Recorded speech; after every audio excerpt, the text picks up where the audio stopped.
সম্পদ, ঐশ্বর্য। মানুষ হয় নিজের সৌভাগ্যের দ্বারা এগুলো লাভ করে থাকেন বা কর্মের দ্বারা। সৌভাগ্য আসলে কি? গ্রহের দশা, যা প্রত্যেক মুহূর্তে বদলাতে থাকে। কর্মের মাধ্যমে যখন আপনি ধন অর্জন করেন, তখন সেই ধন আপনার আগামী প্রজন্ম লাভ করে। সেটা হয় সে ভোগ করে বা তার জন্য তার ভোগান্তি হয়। আর এটা নির্ভর করছে আপনার কর্মের ওপরে। কি কর্ম করেছেন আপনি সেই ধনকে লাভ করার জন্য। যদি আপনি সৎ পথে চলেন, নিষ্ঠা ভরে আপনি কর্ম করে থাকেন এবং তার ফলে আপনি ধন অর্জন করে থাকেন, তাহলে আপনার আগামী প্রজন্ম সেটা ভোগ করবে, সেটা প্রয়োগ করবে নিজের বিকাশের জন্য। কিন্তু যদি আপনি কুকর্ম করে থাকেন, কোনো রকম ছলনা করে থাকেন এই ধন লাভ করার জন্য, তাহলে 100% আপনার আগামী প্রজন্মকে এর জন্য ভুগতেই হবে।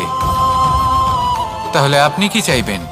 যে আপনার আগামী প্রজন্ম সুখ ভোগ করবে, নাকি আপনার কুকর্মের পরিণাম ভোগ করবে?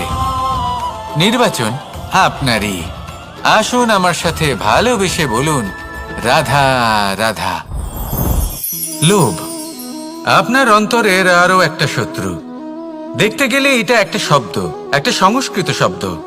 লব ধাতু থেকে উৎপন্ন হয়েছে। এর অর্থ কিছু লাভ করা। কিছু লাভ করা অনুচিত নয়, আরো কিছু লাভ করাও অনুচিত নয়, কিন্তু সব থেকে বেশি আমিই লাভ করব। আমি আরো চাই, আরো বেশি চাই, আরো বেশি পেতে চাই। এটাই হলো লোভ। আর এই লোভ যখন গ্রাস করে, তখন আপনি যা পেতে চান, সে ধনই হোক বা মানই হোক, তা অর্জন করার জন্য মানুষ যে কোনো স্তরে পৌঁছে যেতে পারে। যদি মানুষ ধন অর্জন করতে চান, তাহলে তার জন্য তারা অধর্মের পথেও চলতে পারেন। যদি সম্মান অর্জন করতে চান, তাহলে অন্য মানুষকে ছোটও করতে পারেন। শেষ পর্যন্ত আপনার এটা মনে হতে পারে যে যদি একটু অল্পই প্রাপ্ত করতাম, কিন্তু ভালোবেসে প্রাপ্ত করতাম, এই জীবন আরো অনেক বেশি সুখী হতো। লোভ আপনার জীবনে, আপনার মনে কখন যে প্রবেশ করবে সেটা আপনি জানতেও পারবেন না। তাই এটা চিনতে শিখুন আর তৎক্ষণাৎ জীবন থেকে বাইরে ফেলে দিন। যা কিছু লাভ করতে চান তা ভালোবেসে লাভ করুন, আর সেই ভালোবাসার সাথেই বলুন, রাধা রাধা। জীবনে ক্ষমা চাওয়া তাও কিছুটা সহজ, ক্ষমা করতে পারা অত্যন্ত কঠিন। ক্ষমা 2 অক্ষরের এই শব্দ হতে পারে, কিন্তু অত্যন্ত বড় এই শব্দ, অত্যন্ত গুরুত্বপূর্ণ এই শব্দ। কখনো কখনো অন্য কাউকে ক্ষমা করে দেওয়া তাও কিছুটা সহজ কাজ, কিন্তু নিজেকে ক্ষমা করতে পারা অত্যন্ত কঠিন হয়ে দাঁড়ায়। অতীতে যদি আমাদের এমন কোনো ভুল হয় যে কারণে আমরা নিজেকে ক্ষমা করতে পারি না, অনেক সময় এমন কিছু ভুল করে বসি যে বিষয় শুধু আমরাই জানি, কিন্তু আমরা নিজেকে ক্ষমাই করতে পারি না। আর আমাদের বিকাশ সেখানে স্তব্ধ হয়ে যায়। কারণ যদি আপনি ক্ষমা করতে না শেখেন, নিজেকে ক্ষমা যদি না করতে পারেন, তাহলে তা আপনার জীবনের সব থেকে বড় বাধা হয়ে দাঁড়াবে। সেই জন্য জীবনে অবশ্যই শিখুন যে কিভাবে নিজেকে ক্ষমা করতে হয়, আর শিখুন যে আগের করা ভুল আবার কি করে না করা যেতে পারে। এই মন হালকা হবে আর প্রসন্ন হয়ে বলবে, রাধা রাধা। এই সংসারে যখনই কোনো সমস্যা আসে, তখন আমরা আমাদের সব থেকে বড় সম্বলের কাছে আশ্রয় খুঁজি, তা হলো আমাদের বিশ্বাস। এবার প্রশ্ন হলো এটাই যে এই বিশ্বাস কার উপর করা যেতে পারে? পরিবারের ওপর, বন্ধুর ওপর, নাকি তাদের ওপর বিশ্বাস করা উচিত যাদেরকে আমরা কখনো সঙ্গ দিয়েছি? দেখুন, এই সংসারে বিপদের সম্মুখীন হলে কে আপনাকে সাহায্য করবে সেটা নির্বাচন করা আপনার হাতে নেই। সেটা সেই সকল ব্যক্তির উপর নির্ভরশীল যে তারা আপনাকে সাহায্য করবে নাকি করবে না। অর্থাৎ যখনই কোনো বিপদ আসে, সর্বপ্রথম তার সম্মুখীন আমাদের নিজেকেই হতে হয়, আর তার জন্য প্রস্তুত থাকা প্রয়োজনীয়। সেই শক্তি, সেই সাহস অর্জন করা প্রয়োজনীয়। দেখুন, যখনই অন্ধকার আসে, তখন সবার আগে কে আপনাকে ত্যাগ করে চলে যায়? আপনার নিজেরই ছায়া। এই অন্ধকারের সম্মুখীন হতে হয় অন্তরের প্রদীপের দ্বারা, অন্তরের আত্মা দ্বারা। তবেই আপনি অন্ধকারের ওপর জয়লাভ করতে পারবেন। সেই জন্য যে বিপদই আসুক না কেন, নিজেকে তার জন্য প্রস্তুত রাখা উচিত। সেই সাহস নিয়ে আসুন। এমন কোনো বিপদ নেই যা আপনাকে ভেঙে দিতে পারে। আসুন আমার সাথে ভালোবেসে বলুন, রাধা রাধা। মানুষ সবসময় চায় যে তার জীবনে যেন কখনো কোনো সমস্যাই না আসে। সে চায় তার জীবন যেন শুধুমাত্র শান্তি এবং সুখের দ্বারা পূর্ণ থাকে। কিন্তু এই চাহিদা অনুচিত কিছু নয়। আমরা সবাই এটাই চাই যে জীবনে সুখ থাক, শান্তি থাক। কিন্তু এই কথা সবসময় মনে রাখবেন, যে সূর্য উদিত হন সংসারকে প্রকাশমান করেন, দুপুরবেলায় সংসারকে রৌদ্র প্রদান করেন, সন্ধেবেলায় তাকেও অস্ত যেতে হয়। এবার আমাদের জীবন চক্র কিছুটা এরকমই। কোনো কিছুই চিরকাল একরকম থাকে না। কখনো এই নদীকে দেখুন যা বয়ে চলেছে। এই নদী যা বয়ে চলেছে তার পথেও অনেক বিপদ আসে। বড় বড় পাথরের সম্মুখীন হয়ে তাকেও সামনে এগিয়ে যেতে হয়। একটি পুকুর যা চারদিক থেকে ঘেরা, তার জীবনে কিন্তু কোনো সমস্যা নেই। কিন্তু এই সংসারে পুকুরের পুজো করা হয় না, পুজো করা হয় নদীকে। মনে রাখবেন, সমস্যার ঊর্ধ্বে তিনি উঠতে পারেন যিনি সমাধি লাভ করেছেন, যিনি এই সংসারেই নেই। যিনি এই সংসারে আছেন এবং জীবিত আছেন, তার জীবনের সমস্যা হলো শ্বাসবায়ুর মতোই গুরুত্বপূর্ণ। আসুন আমার সাথে ভালোবেসে বলুন, রাধা রাধা। আজ আমি আপনাকে একটা ছোট্ট কাহিনী শোনাবো। একবার আমি, রাধা আর দাদা, আমরা তিনজনে মিলে লুকিয়ে একটা উপবনে গেলাম আম পেড়ে খেতে। অনেক পরিশ্রম করে আমরা ওখানে পৌঁছলাম আর আমরা আশ্চর্যচকিত হয়ে গেলাম এটা দেখে যে এবার তো আম পাকেইনি। এবার দাদা কি করলেন, একটা আম পাড়লেন আর সেটা চাখলেন, আর উনি নিরাশ হয়ে পড়লেন। উনি বললেন যে এটা তো খুবই টক। তারপর রাধা একটা আম পাড়লো আর সেটা চেখে দেখলো, আর রাধা উৎসাহিত হয়ে পড়ল। আমি রাধাকে জিজ্ঞেস করলাম, কি হয়েছে, তুমি এত উৎসাহিত কেন? তখন রাধা বলল যে এবার এত বেশি টক আম হয়েছে যে এগুলো দিয়ে আমরা আচার বানাবো। তাহলে দাদা ওখান থেকে বেরিয়ে গেলেন নিরাশ হয়ে এবং খালি হাতে। রাধাও ওখান থেকে বেরিয়ে গেল কিন্তু উৎসাহিত হয়ে, আর অনেকগুলো কাঁচা আম সাথে নিয়ে। এর থেকে আমরা কি শিক্ষা পেতে পারি? যে প্রত্যেকটা স্থানে এমন কিছু রয়েছে যেখান থেকে আমরা কিছু একটা শিক্ষা লাভ করতে পারি, যা আমাদেরকে বিকাশের পথে নিয়ে যেতে পারে। এই শিক্ষা প্রত্যেক স্থানে আছে। সবকিছু আমাদের দৃষ্টিভঙ্গির উপর নির্ভর করছে। যখনই আমাদের জীবনে, আমাদের সম্পর্কে কোনো সমস্যা, কোনো বিপদ আসে, তখন বেশিরভাগ মানুষ সেই বিষয় নিয়ে দুঃখী হয়ে পড়েন। আর কিছু মানুষ এমনও থাকেন যারা শেষ পর্যন্ত তার সমাধান করেন, বিপদকে পরাজিত করেন, সম্পর্কগুলিকে আবার জুড়ে দেন। যদি আপনি সুখের খোঁজ করেন তাহলে আপনি সুখ অবশ্যই পাবেন, প্রসন্নতা অবশ্যই পাবেন। যদি আপনি দুঃখ খোঁজেন তাহলে দুঃখ অবশ্যই পাবেন। এবার আপনি কি খুঁজতে চান, সেই চয়ন আপনারই। আসুন আর আমার সাথে ভালোবেসে বলুন, রাধা রাধা। কখনো কোনো প্রজাপতিকে উড়তে দেখেছেন? কি সুন্দর উড়ে বেড়ায় সে, এক ফুল থেকে অন্য ফুলে, এক পাতা থেকে অন্য পাতার ওপর। কিন্তু সে কিভাবে উড়তে শেখে কখনো ভেবেছেন? জন্ম থেকেই কিন্তু প্রজাপতির ডানা থাকে না। ও কিন্তু ছোট্ট একটা ডিমের আকারে জন্ম লাভ করে। তারপর সেই ডিমটি ভেঙে একটি কীট বাইরে আসে। আস্তে আস্তে সে বড় হয়, ওর শক্তি বৃদ্ধি পায়। তারপর সে সেই কীট দশা ত্যাগ করে নিজের ডানাগুলি মেলে। এই প্রক্রিয়া তার কাছে সরল নয়, অত্যন্ত যন্ত্রণাদায়ক প্রক্রিয়া, কিন্তু সে সেই যন্ত্রণা মেনে নেয়। আর তারপর আস্তে আস্তে সে উড়তে শেখে। শুধুমাত্র আকাশে উড়ে বেড়ায় তা নয়, আমাদের মনের মাঝে উড়ে বেড়ায়। এবার এই ডিম থেকে প্রজাপতি হয়ে ওঠার যে যাত্রা, এটা যতটা কঠিন, ততটাই কঠিন হয় এই সংসারে শ্রেষ্ঠ কর্ম করা, ততটাই কঠিন হয় এই সংসারে মহান হয়ে ওঠা। সেই জন্য প্রয়োজনীয় প্রচেষ্টা এবং সময়।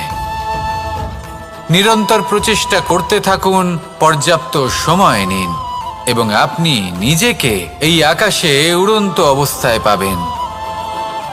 আসুন আমার সাথে ভালোবেসে বলুন, রাধা রাধা,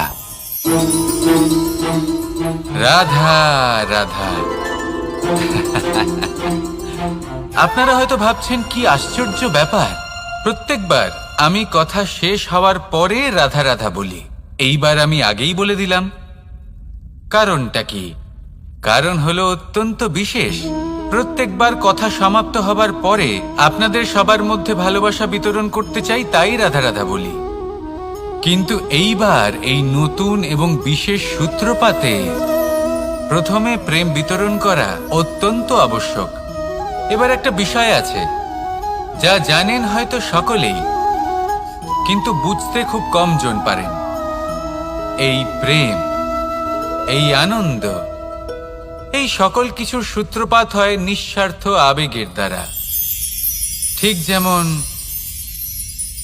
একজন মাতাকেই দেখে নিন। যখনই একজন মাতা সন্তানকে জন্ম দেন, তখন এই সংসার ভুলে যায় যে তার জন্য এটা একটা নতুন জন্ম। কারণ একজন নারী তখন একজন মাতৃরূপে নতুন ভাবে জন্ম নেন। একজন নারী স্ত্রী ও গৃহবধূ রূপে কিছু অধিকার লাভ করে থাকেন, কিন্তু তিনি যখন মা হয়ে যান তখন তিনি শুধুই দান করতে শেখেন। নিজের সন্তানের জন্য কত কিছুই না করেন, তাকে বাৎসল্যের সাগরে ভাসিয়ে নিয়ে যান। এই সংসারে রাজকুমার জন্ম নিতেই পারেন, তাকে রাম এবং লক্ষণ কিন্তু মায়েরাই বানিয়ে তোলেন। একজন গোয়ালা জন্ম নেয়, তাকে দ্বারকাধীশ একজন মাই বানিয়ে তোলেন। পিতা হলেন সেই পর্বত যার একটা অংশ হলো তার সন্তান, কিন্তু মা হলেন সেই শিল্পী যিনি একটা পাথরকে খোদাই করে এমন এক মূর্তি গড়ে তোলেন যাকে সকলে পূজনীয় মনে করেন। তাহলে স্মরণ করুন সেই সকল মুহূর্ত যেগুলি আপনি নিজের মাতার সাথে অতিবাহিত করেছেন। অনুভব করতে পারবেন যে কিভাবে এক মুহূর্তেই এই মন প্রফুল্ল হয়ে ওঠে। এবারের কারণ কি? এর কারণ হলো এই জীবনের আসল দ্বারই হলো মমতা।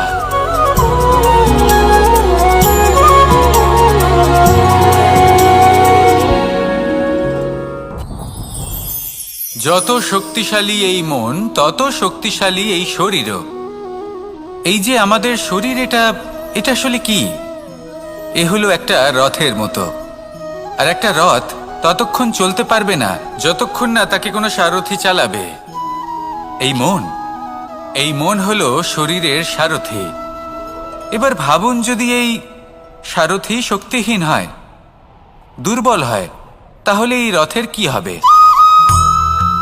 এটা উচিত পথে চলতে পারবে না, উচিত গতিতে চলতে পারবে না, মন মতো স্থানে এটা পৌঁছতেও পারবে না। সেই জন্য মনের শক্তি অত্যন্ত প্রয়োজনীয়। এবার মনের শক্তি আমরা কোথা থেকে লাভ করি? দৃঢ়তার শক্তি থেকে। এবার এই শক্তি আমরা কিভাবে বাড়াতে পারি? আমরা প্রতিদিন কিছু নতুন স্থির করি, কিছু ছোট কিছু বড়। আর যেই আমরা নতুন কিছু পূর্ণ করি, আমাদের মনের শক্তি বেড়ে যায়। আর যদি পূর্ণ না করতে পারি, মনের শক্তি কমে যায়। একটা দেওয়ালের মতো ছোট ছোট ছোট ছোট শিলা আমরা একটার পর একটা স্থাপন করে একটা দেওয়াল তৈরি করি।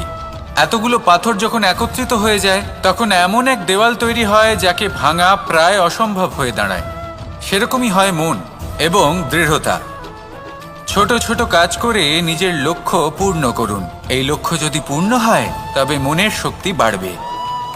কিছুটা এইভাবে যে যত বড়ই বিপদ আসুক না কেন, সেই বিপদ নিজে হার মেনে নেবে, কিন্তু আপনার মন ততটাই শক্তিশালী থাকবে। তাই মনের শক্তি বাড়াতে থাকুন, যাতে আপনি উচিত পথে চলতে পারেন, উচিত গতিতে চলেন আর মনোবাঞ্ছিত স্থানে পৌঁছতে পারেন। তবেই এই মন প্রসন্ন হয়ে বলবে, রাধা রাধা। আমি রাধাকে ভালোবাসি। আর এই কথাটা সমগ্র সংসার জানে। আর সময় অন্তরে লীলার দ্বারা, বিভিন্ন ঘটনা দ্বারা, কর্মের দ্বারা আমি নিজের এই ভালোবাসা রাধার সামনে প্রকাশ করি। এবার আপনি বলবেন, এসবের কি প্রয়োজন? রাধা কি এই কথা জানে না যে কৃষ্ণ তাকে কতটা ভালোবাসে? অবশ্যই জানে, কিন্তু এই যে ভালোবাসা, তা মনে রেখে দেওয়ার জন্য নয়, তা প্রকাশ করার জন্য। আর বারংবার এই ভালোবাসাকে প্রকাশ করা উচিত, উচিত সময় এবং উচিত সুযোগ দেখে। কিরকম? এবার যদি আপনি প্রেমীর সাথে কোনো উৎসবে থাকেন, তাহলে তার সাথে নৃত্য সঙ্গীত করুন। যদি ভিড়ের মাঝে থাকেন, তখন প্রেমীকে সম্মান করুন, একান্তে প্রসাধন করুন। দুঃখের সময় তার হাত ধরে থাকুন, সুখের সময় আলিঙ্গন করে রাখুন। এই প্রেম যত প্রকাশ করবেন, ততই এই প্রেমের বৃদ্ধি হবে। এই প্রেম আরো বেশি গভীর হবে, অটুট হবে। তাই এই প্রেমকে মনে নয়, আপনার জীবনে স্থান দিন। মন খুলে প্রকাশ করুন আর আমার সাথে ভালোবেসে বলুন, রাধা রাধা। মুঠো হাতের শক্তি বেশি, মুঠো খুললেই তা দুর্বল। তা এমন কি থাকা উচিত এই বন্ধ মুঠোয়, যা লাখের সমান? মানসিকতা এবং স্বপ্ন। মানুষ জন্মগ্রহণ করে, তার মানসিকতা সময়ের সাথে উন্নত হয়। মানসিকতা অনুযায়ী সে স্বপ্ন দেখে, আর সেই স্বপ্ন সার্থক করতে সে পরিশ্রম করতে থাকে। কিন্তু খুব গুরুত্বপূর্ণ একটা কথা আছে যা আপনার মনে রাখা উচিত। আপনার এই মানসিকতা, আপনার এই স্বপ্ন, তা যেন আপনার নিয়ন্ত্রণে থাকে। আপনার বন্ধ মুঠোয় যেন এর লাগাম থাকে, আপনি যেন এর প্রভু হন। যদি তা হয়, তবেই আপনি লাভবান হবেন। যদি এরা আপনাকে নিয়ন্ত্রণ করতে থাকে, যদি আপনার মুঠো খুলে যায়, না পথ আপনার নিয়ন্ত্রণে থাকবে, না মানসিকতা থাকবে, না স্বপ্ন নিয়ন্ত্রণে থাকবে।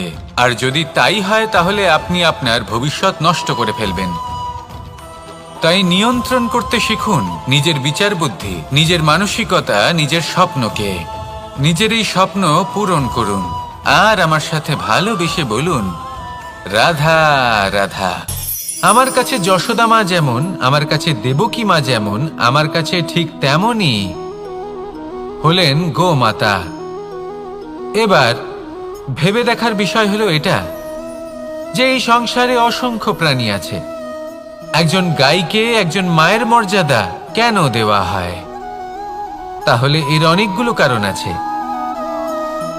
এই গাই অর্থাৎ গোমাতা, এনারা হলেন অত্যন্ত শান্ত, শান্তিপ্রিয়, কখনো কারোর কোনো ক্ষতি করতেই পারেন না। গোমাতা যে দুধ নিজের বাছুরকে পান করান, সেই দুধই আমাদেরও দেন। সেই দুধ পান করে আমরা শক্তি লাভ করি। এই দুধ থেকে আমরা মাখন, ঘি, পায়েস, এইসব সুস্বাদু খাবার লাভ করি। গোমাতার গোবর আমাদের জ্বালানি হিসেবে সাহায্য করে, যার ফলে খুব কম সংখ্যক কাঠ ব্যবহার করা যায় এবং বেশিরভাগ জঙ্গল সুরক্ষিত থাকে। গোমাতার গোমূত্র, সেটাও আমাদের কাছে লাভজনক। এর দ্বারা আমরা অনেক রোগ থেকে মুক্তি লাভ করতে পারি। গোমাতা যখন একটি বাছুরকে জন্ম দেন, তখন সেই বড় হয়ে আমাদের ক্ষেত কর্ষণ করে। সেই জন্য গাইকেও জীবনে মায়ের মর্যাদা দেবেন। যতটা সম্ভব তাকে সেবা করুন এবং ভালোবেসে তাকে পালন করুন। এই মন নিজে থেকেই প্রসন্ন হয়ে বলবে, রাধা রাধা। চলতে থাকা, থেমে যাওয়া, বিশ্রাম নেওয়া, তারপর দম নিয়ে পুনরায় দাঁড়িয়ে পড়া, আর তারপর আবার সেই পথ চলা। এটা জীবনের অভিন্ন এক অঙ্গ, এটার থেকে আপনি পালাতে পারবেন না। কিন্তু এই অঙ্গকে আপনি নিজের জীবনে কিভাবে প্রয়োগ করবেন, কিভাবে তাকে কাজে লাগাবেন, সেই সিদ্ধান্ত আপনাকে নিতে হবে। যারা হেরে যান তারাও জীবনে থমকে যান, আবার যারা জেতেন তারাও দাঁড়িয়ে পড়েন। যারা হেরে যান তারা হাঁপিয়ে দাঁড়িয়ে পড়েন, যারা জিতে যান তারা দাঁড়িয়ে পড়েন সেই সর্বোচ্চ স্তরে পৌঁছে গিয়ে। এবার দাঁড়াতে তো আপনাকে হবেই, তা হতেই হবে। কিন্তু কখন, কিভাবে দাঁড়াবেন, ক্লান্ত হয়ে নাকি সর্বোচ্চ স্তরে পৌঁছে গিয়ে, সেই সিদ্ধান্ত আপনার। অবশ্যই দাঁড়িয়ে পড়ুন, কিন্তু ক্লান্ত হয়ে নয়, কারণ আপনাকে পুনরায় দাঁড়িয়ে পড়তে হবে, পুনরায় যাত্রাপথে এগোতে হবে এবং সর্বোচ্চ স্তরে পৌঁছতেই হবে। রাধা রাধা। স্বপ্ন, আমরা জীবনে স্বপ্ন দেখতে থাকি, সেটা পূরণ করার পূর্ণ প্রয়াস করে থাকি, কিন্তু এই স্বপ্ন পূরণ না হওয়ার পরিস্থিতিতে আমরা ভেঙে পড়ি, ছিন্ন বিচ্ছিন্ন হই। আর তারপরেই বোঝা আমরা আগামী প্রজন্মের ওপর রীতিমতো চাপিয়ে দিই। আমরা এটাই মনে করি যে আমরা যেটা হতে পারিনি সেটা আমাদের সন্তান অবশ্যই হবে। আমরা যা কখনো পাইনি আমাদের সন্তান অবশ্যই তা পাবে। এটা যে অনুচিত সেটা আমরা ভাবি না, কিন্তু এটা ভুল। আর এই ভুল আমরা সকলেই করে থাকি। সন্তান প্রকৃতি আর পরমাত্মার আশীর্বাদ। ওদের ভেতরে তাদের নিজের একটা অস্তিত্ব লুকিয়ে থাকে, সেটা মন দিয়ে দেখুন তো। আপনি শুধু ওই সন্তানকে জন্ম দিয়েছেন, কিন্তু ওর জীবন আপনার নয়।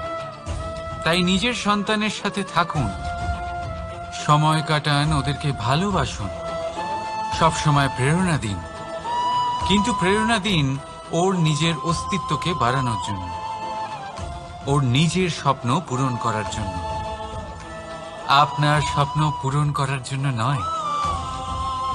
ওদের অস্তিত্বকে পূর্ণাঙ্গে বৃদ্ধি পেতে দিন। রাধা রাধা।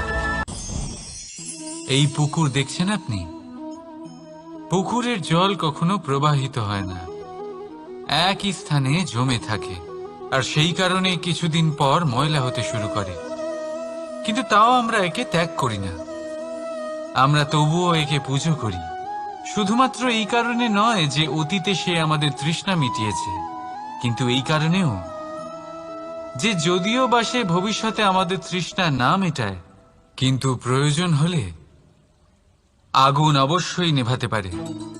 ঠিক সেই রকমই হয় আমাদের সম্পর্ক, সম্পর্ক যা আমরা বহু বছর পরিশ্রম করে তৈরি করি, যে দরকার পড়লে আমাদের সহায়ক হয় কোনো না কোনোভাবে।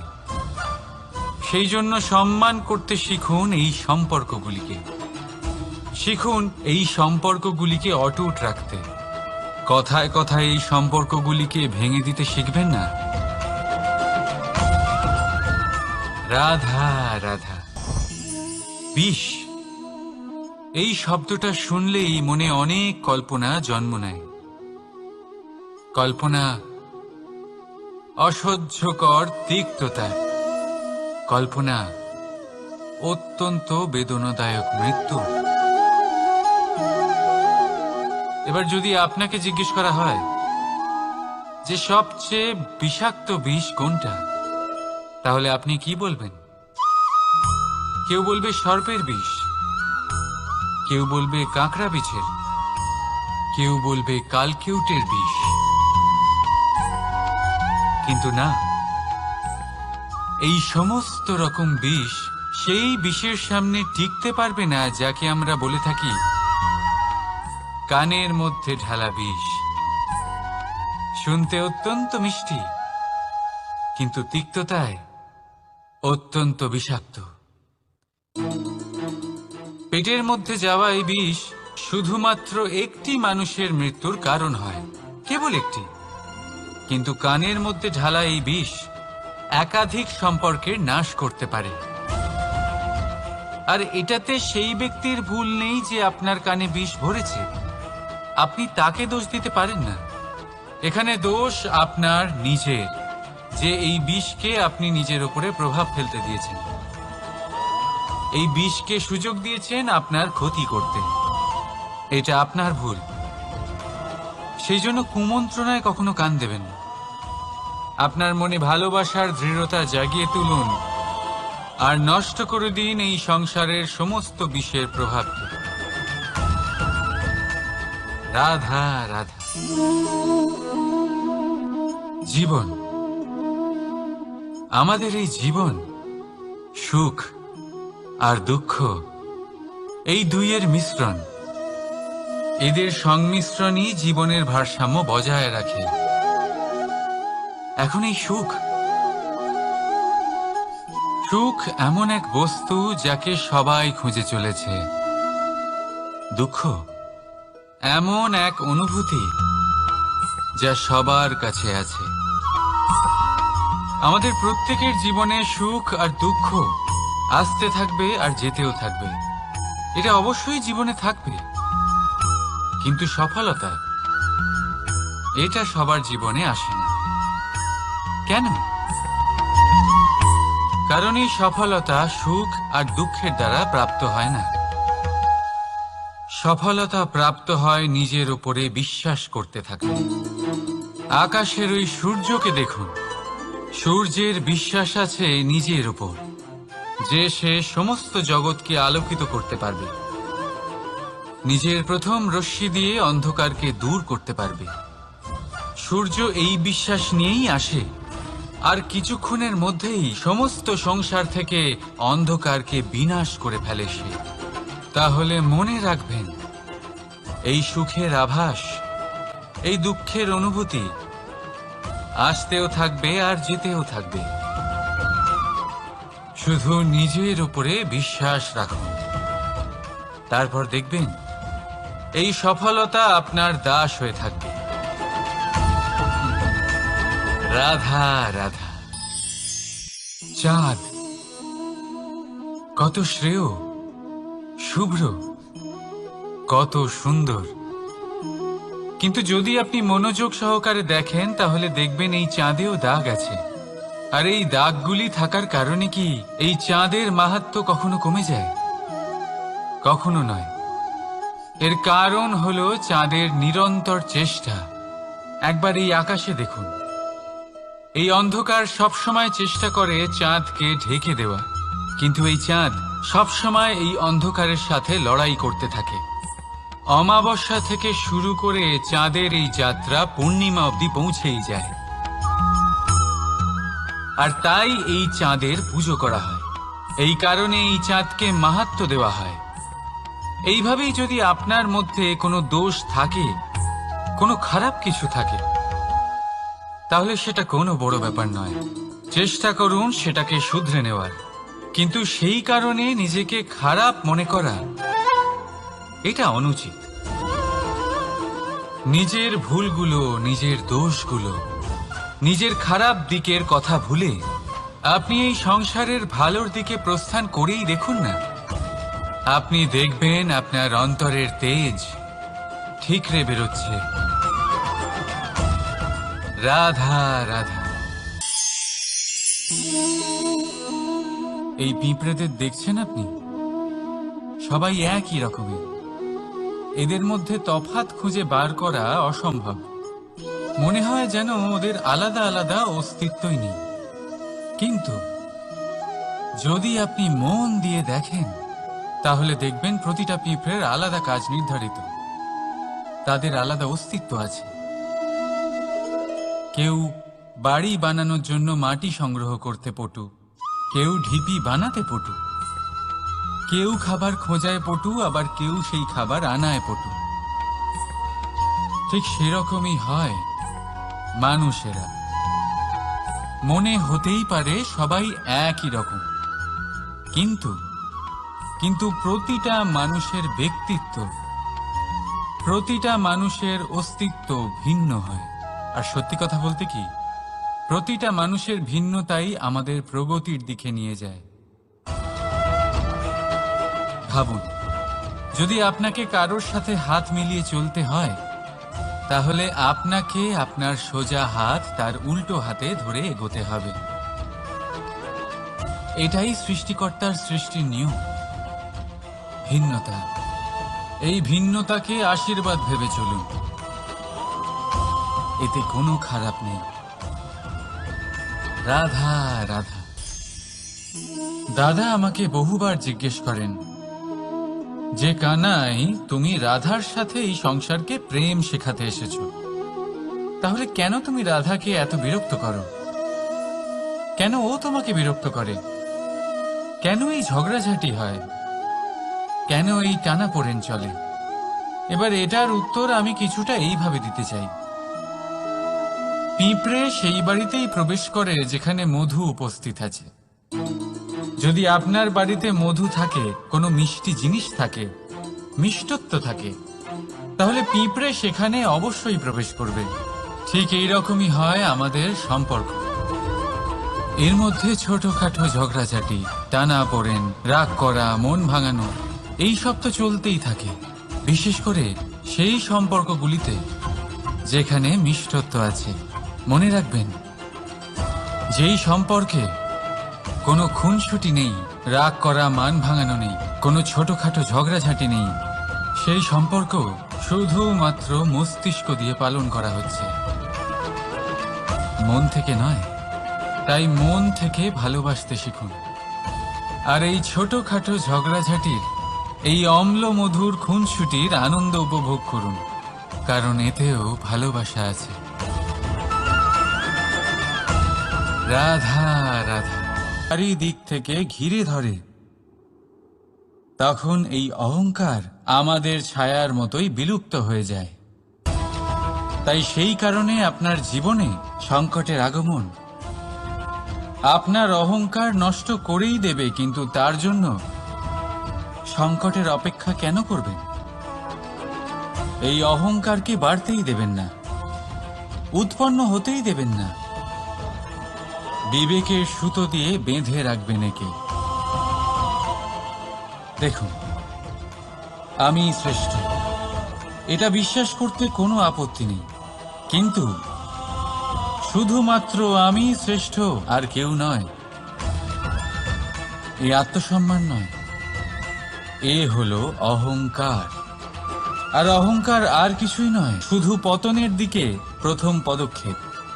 আর এই জীবনে পতনের দিকে নয়, প্রেমের দিকে এগিয়ে যান। আর আমার সাথে ভালোবেসে বলুন, রাধা রাধা। আপনি কি কখনো ফলে ফুলে পরিপূর্ণ বৃক্ষ দেখেছেন? তার ডালগুলো কিরকম স্বাধীনভাবে বেড়ে ওঠে, কিন্তু যদি এই ডালগুলো মূলের সাথে ঠিকভাবে যুক্ত না থাকে, সেই বৃক্ষের মূলগুলি গভীর না হয়, তাহলে কি হবে? তাহলে কি সে সেই সব সুবিধা পাবে? কখনোই নয়। সেই বৃক্ষের ডাল পড়ে যাবে, সেই বৃক্ষ ভূমিষ্ঠ হয়ে যাবে। ঠিক সেইভাবেই চিন্তা ভাবনার স্বাধীনতার আনন্দ আপনি তখনই আস্বাদন করবেন যখন আপনার শিক্ষা গভীর হবে। তাই স্বাধীন থাকুন দৃষ্টিভঙ্গিতে, কিন্তু যুক্ত থাকুন শিক্ষার সাথে। রাধা রাধা।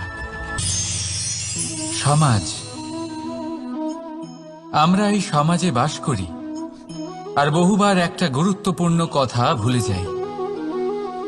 এই সমাজ আমরা সকলে মিলে তৈরি করি। সমস্ত সময় কাটিয়ে দিই এইটা ভাবতে ভাবতে যে এই সমাজ কি ভাববে, আমার কি করা উচিত, আমার কি ভাবা উচিত, কি পড়া উচিত, কোনটা সঠিক কোনটা ভুল। যদি আমি এটা করি, তাহলে কয়েকজনের এটা মনে হবে না তো যে আমি খারাপ, যখন আমি তা নই। মনে ভয় উৎপন্ন হয় সেই কয়েকজন মানুষের জন্য। তার কারণ হলো, আমরা আমাদের মনের কথা শুনতে পাই না, না শুনতে পাই, না বলতে পারি, আর না করতে পারি। সেই কয়েকজন মানুষের ভয় আমরা খারাপের বিরোধিতা করা ছেড়ে দিই। কিন্তু কখনো নিজেকে জিজ্ঞেস করুন, শেষ পর্যন্ত কারা এই কয়েকজন মানুষ? এই সংসারে প্রতিটি মানুষেরই নিজের আলাদা আলাদা ব্যক্তিত্ব আছে, আলাদা দৃষ্টিভঙ্গি আছে। তাই যদি আপনি এটা ভাবেন যে আপনি সবাইকে খুশি করতে পারবেন, তাহলে আপনি ভীষণ বড় ভুল করছেন। জীবনে কর্ম তাই করুন যাতে আপনার অন্তরাত্মা সন্তুষ্ট হয়। আর অন্তরাত্মা সন্তুষ্ট তখনই হবে যখন আপনার কর্ম শুভ হবে। তাই নিজের মনের কথা শুনে এই সংসারে শুভ কর্ম করতে থাকুন।